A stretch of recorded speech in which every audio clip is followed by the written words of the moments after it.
Now, you may think at first glance that a heavy metal song from the 1980s, a hair metal ballad, as they call it, has nothing to do with Black women from the 1950s who were civil rights pioneers and were trailblazing athletes. But as I mentioned, Leta Ford went into a man's world playing guitar and playing rock music.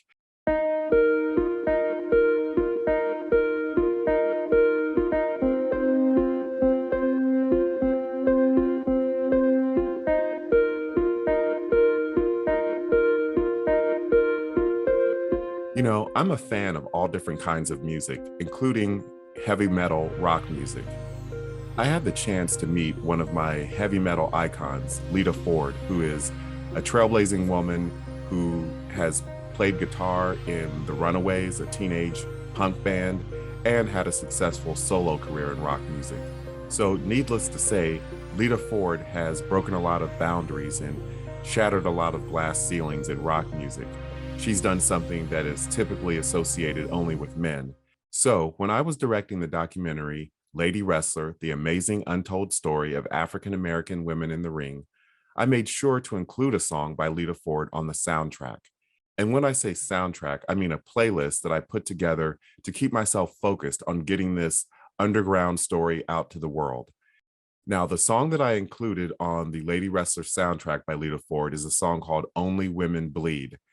Now, that song is just a really touching ballad about how women bear the brunt of the sacrifices that have to be made in a relationship, whether it's making dinner for her man or comforting him and reassuring him and soothing his fragile ego. I just really love that song, Only Women Bleed. And I think it was originally recorded by Alice Cooper, and Tina Turner, in fact, did a version of Only Women Bleed. But I really like the version by Leta Ford.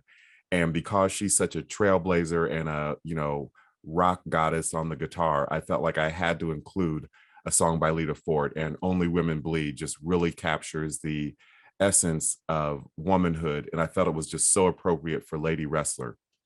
Now, you may think at first glance that a heavy metal song from the 1980s, a hair metal ballad, as they call it, has nothing to do with Black women from the 1950s who were civil rights pioneers and were trailblazing athletes. But as I mentioned, Leta Ford went into a man's world playing guitar and playing rock music and playing in an all-female band as a teenager. And these women wrestlers, especially the sisters Babs Wingo, Ethel Johnson, and Marva Scott, they got into the business when they were teenagers, just like the female musicians in the group The Runaway. And they went all over the world to places like Japan and Australia that young women from America normally don't go.